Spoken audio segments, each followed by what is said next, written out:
So I had someone question my assertion that there could be, in some cases, pay attention to every English word I speak, alright? In some cases, there could be a political dimension to the reaction to Stalker 2, the sequel to the Stalker franchise created by GSC Game World, a Ukrainian game development studio, Stalker 2 being a game set in Ukraine in the Chernobyl exclusion zone. So they questioned whether there could be a political dimension to the reactions to this game.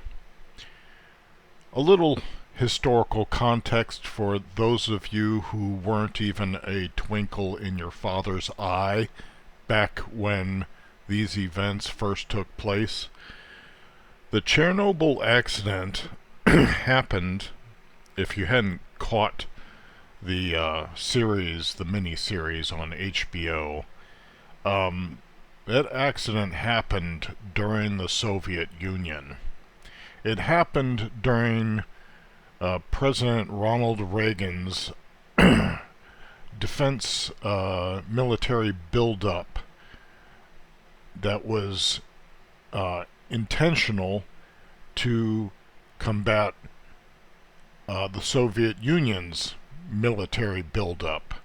It was called the arms race. Another term that was used back then was nuclear arms proliferation. So yeah, both sides were increasing their stockpile of nuclear weapons, and there was a lot of tension back then. I mean, there was not much you really felt you could do about it, although there were survivalists back in the 80s who, had plans to do something in the case of a nuclear war. Maybe they had a bunker or an underground shelter, who knows what. But personally, and I think even amongst my friends, we had plans to go on a trip if we needed to. But looking back on it now, if there had been nuclear war, there's not much we could have done about it. So there was a lot of tension, but at the same time, like if the nuke comes, I just want to run out in the backyard and just catch it. I want to be at ground zero, so it's painless. You just felt like you were helpless to really do anything about it.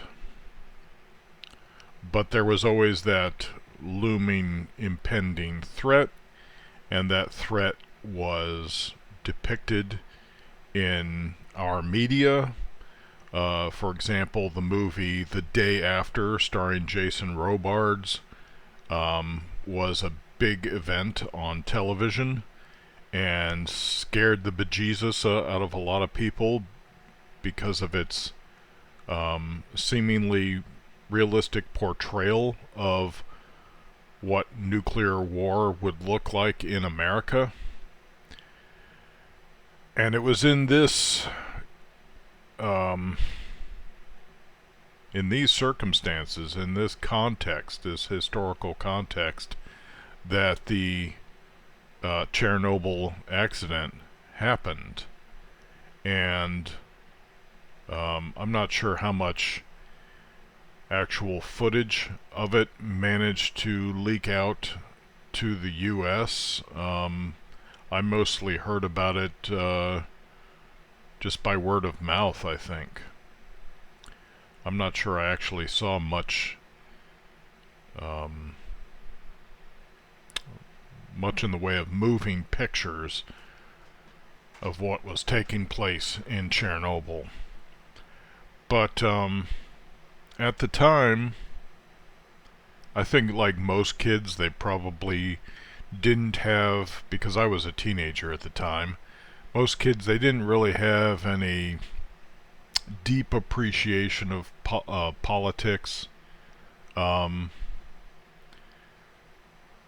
and that's probably why I was particularly impressed by one girl who was taught by her veteran father enough about Marxism and the Soviet system to know that under the Soviet system, under communism, there really wasn't a big motivation to excel, because if um, everyone was divvied out according to their needs, even though they worked according to their abilities, then there was no motivation to work harder because you just weren't able to get ahead.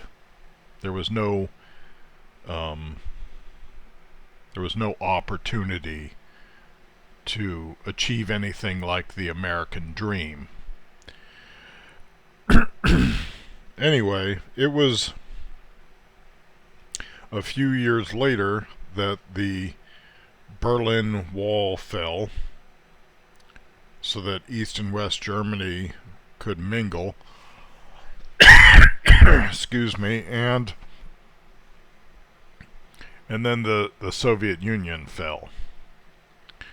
And I think that the Chernobyl accident played a significant part in the fall of the Soviet Union. Certainly, the miniseries on HBO helped show, helped reveal or expose some of the systemic incompetence that took place in the Soviet system. Now, back then, during the Reagan era and Reagan's buildup of the military, which many credit with the fall of the Soviet Union, because supposedly Russia couldn't keep up with America's ability to produce significant defense assets. And so that their attempt to keep up with America resulted in their, I guess, the problems in their economy that led to the fall of the Soviet Union. But I long had the suspicion that the fall of the Soviet Union was was feigned, like it was it was a ruse or a ploy or a strategy to get America to lower its defenses. And of course, shortly or not long after that, after the Bush administration, I think, didn't Bush only have 4 years after Reagan? But after the Bush administration, then Bill Clinton took office, and shortly after he took office, he pressured Ukraine to give up its nukes after the dissolution of the Soviet Union. And that's kind of what led to the situation that Ukraine found itself in. Because he asked Ukraine to give up its nukes in exchange for promises of providing them security, which we did not provide. So,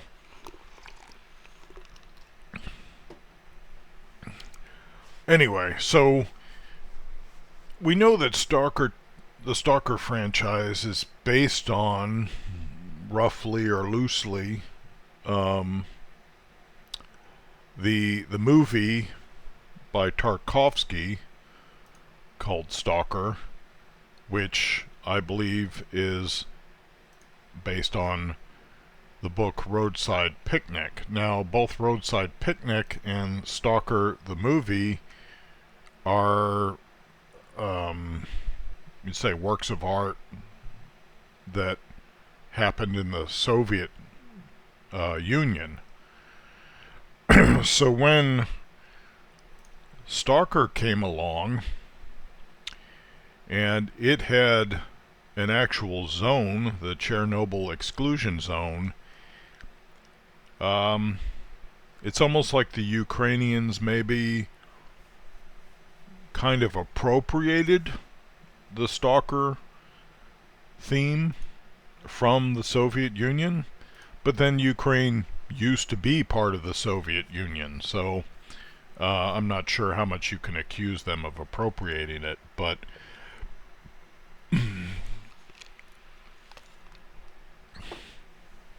anyway, I'm not, and to be honest, I don't know whether, even though these are Soviet works of art, whether they had their roots in the Ukrainian part of the Soviet Union. I'd have to look more into that. But whatever the case, Stalker became a Ukrainian a Ukrainian, what's the word, phenomenon. That's not quite the word I was looking for. If it hadn't been before. So it because it was set in the Chernobyl exclusion zone, around Pripyat, etc. Now, during the Reagan administration, if you were a Republican, and you were probably supporting President Reagan, you were for the military defense buildup against the Soviet Union, and you were anti-communist, anti-Russia, anti-Russia because it was Soviet and communist.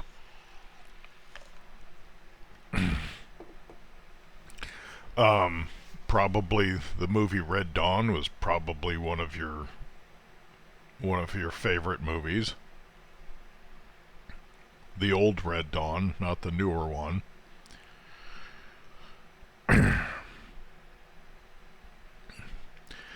But a strange thing is happening in American politics, in the Republican Party, since since Biden's supposed win in the presidential election. And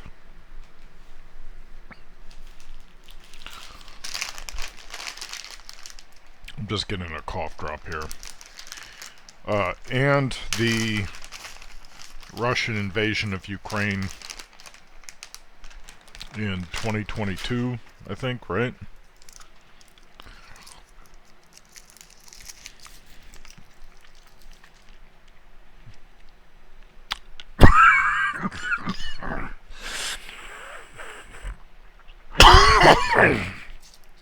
And what is that?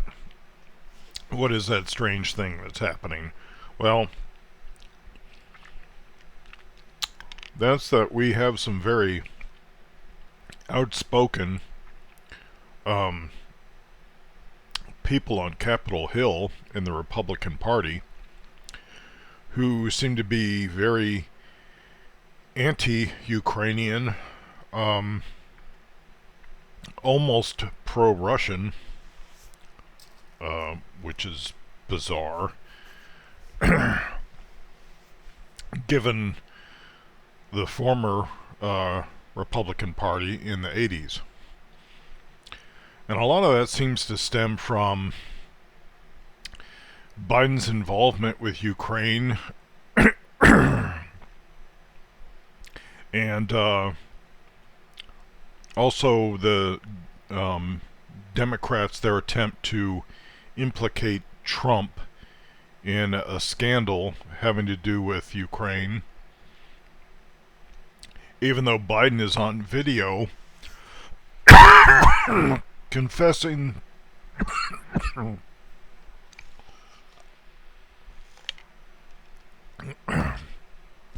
he's on video confessing that he engaged in bribery to protect his son. So this whole thing turned Donald Trump against Ukraine, and then Donald Trump made a statement that I think something along the lines of Ukraine being the most corrupt country in Europe or something. Now, I haven't seen any measurements of each nation's corruption level, and I don't know on what meter you would measure that. But people like to parrot that Ukraine is the most corrupt country in Europe, never saying anything about America's Capitol Hill or Russia and its oligarchs. You know, as if there isn't corruption elsewhere in the world, but somehow it's just accepted that Ukraine's corruption is the worst in Europe. So you've got people in the Republican Party that have become anti-Ukraine, and it doesn't help that Biden has pledged billions to the defense of Ukraine, and that there's like little transparency on where all this money is going, and we're not seeing the results that we hope to see in providing all this aid. So, and meanwhile, people in America are suffering financially, and when there are people in America who are disaster stricken, they're being offered a one-time payoff of $750. Meanwhile, billions are going to protecting the border of a foreign nation who's not even a member of NATO. Meanwhile, our own border is left porous, and criminals are being allowed to just pour in unvetted, and crime is going up in our country. And all of this is part of what led to the victory of Donald Trump in the presidential election in 2024. Because it seems kind of effed up, right? Like, where are the priorities of our government? Now, something that should be mentioned about the Clintons is that Bill Clinton made a trip to Moscow in 1969, and during the Vietnam War, so during one of the heights of the Cold War, he's visiting the Soviet Union. 2 years later, he meets Hillary Clinton. And this kind of reminds me of the Polanski movie, The Ghost Rider, where the wife is the intelligence community handler of the husband.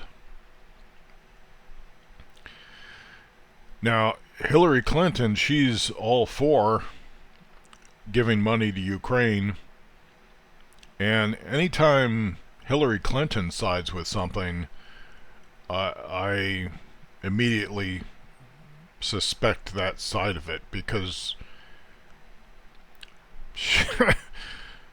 she's she's like the personification of evil, and as Tulsi Gabbard said, the rot of the Democratic Party. Um,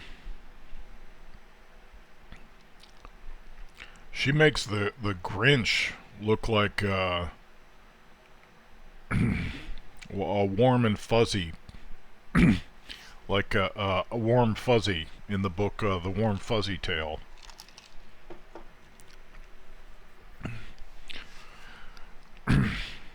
Um, the wake of dead behind Hillary Clinton is well known, and their corruption going back to Arkansas is also well known, and yet Ukraine is so much more corrupt than what's going on in America, right?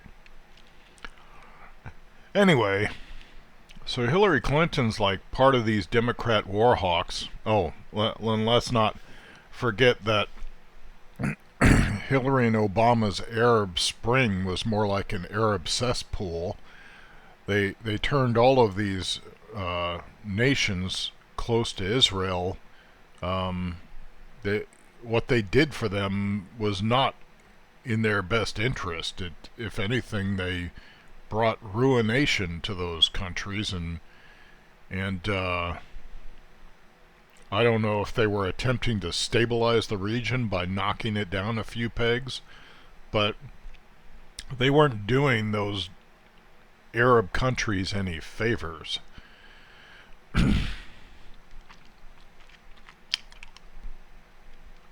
Anyway, so I think part of this trend in the Republican Party to be anti-Ukrainian is based on a seeming lack of transparency on where this money's going, a seeming lack of priorities in our government to help actual American citizens, we the people, with our taxed earnings, rather than help preserve the border of some foreign nation who isn't even a member of NATO.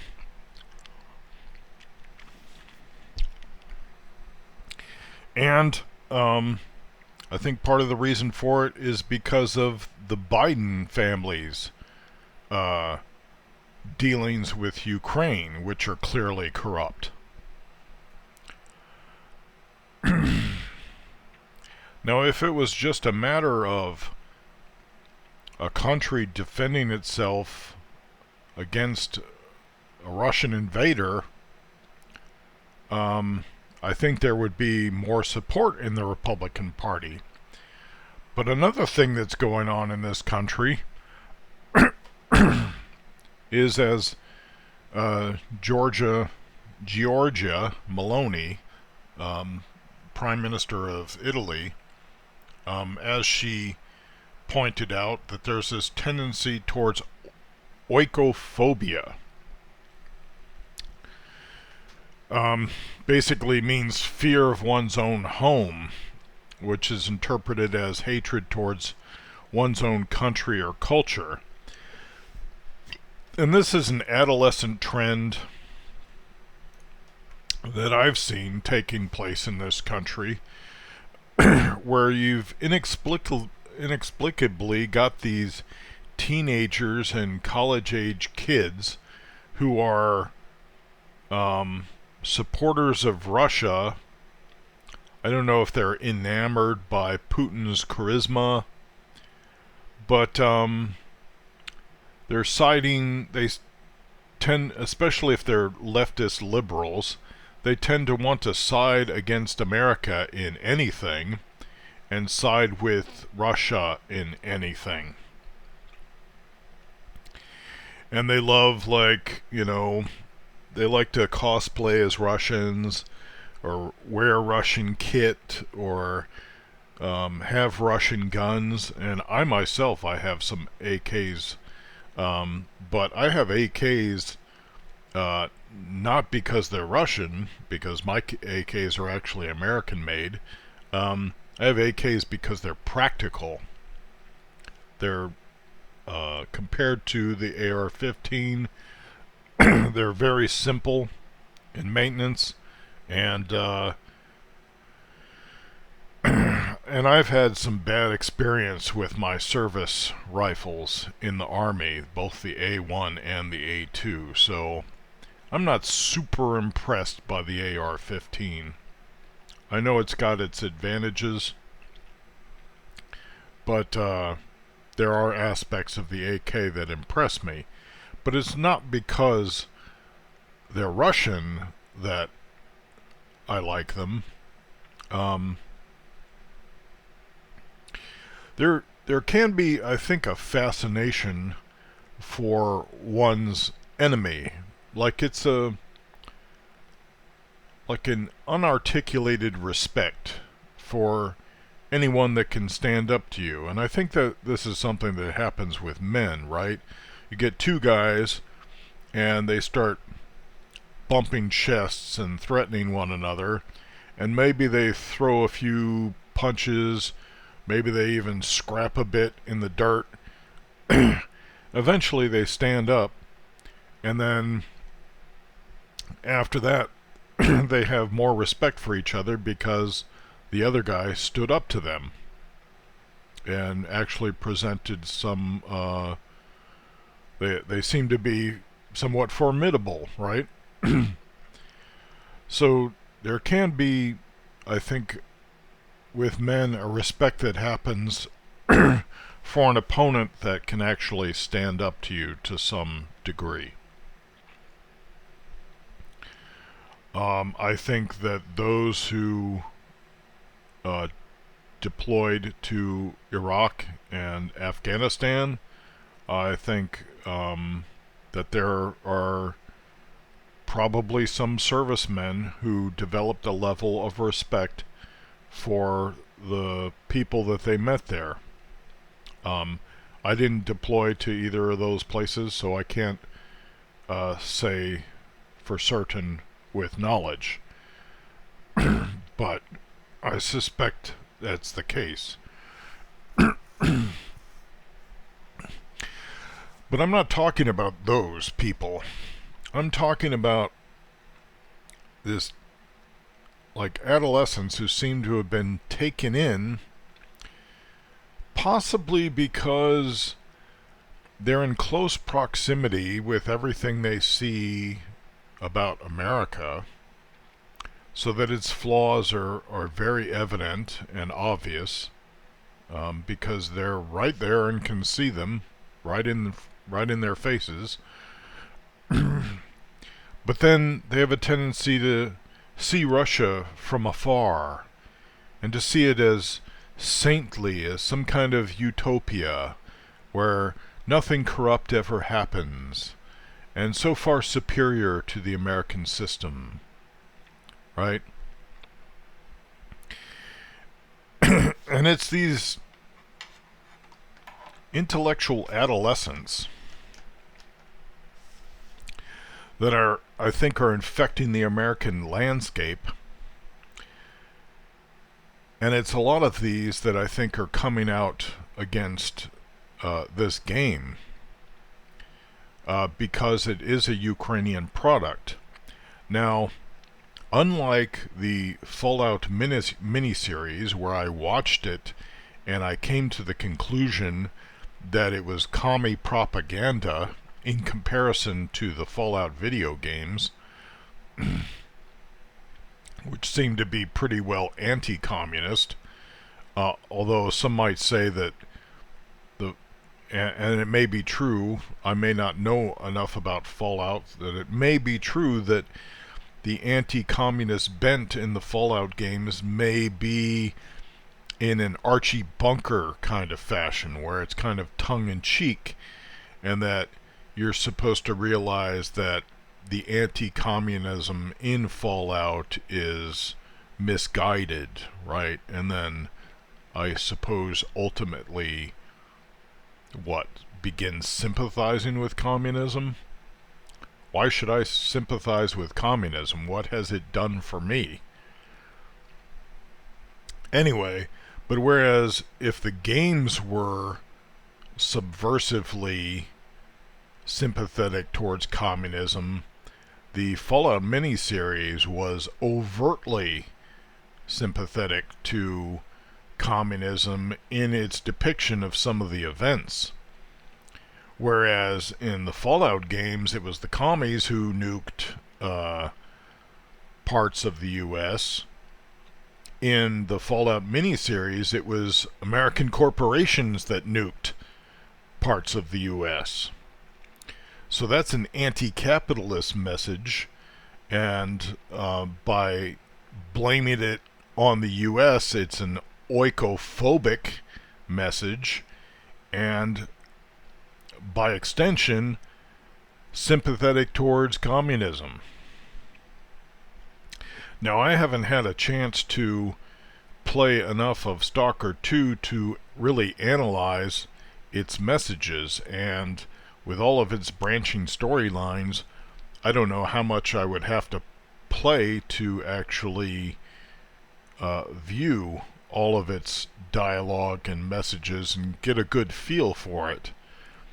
But given what Russia has done to Ukraine, it seems unlikely that GSC Game World would be putting out a game that's sympathetic to Russia. So if Stalker 2 is not sympathetic to Russia, and I think I read somewhere that Monolith is supposed to be an organization that somewhat represents the Soviet order of things, if that's the case, then we can see why Russian sympathizers in the West would come out against Stalker 2, the game. Because if the messages in Stalker 2 are anti-Russian,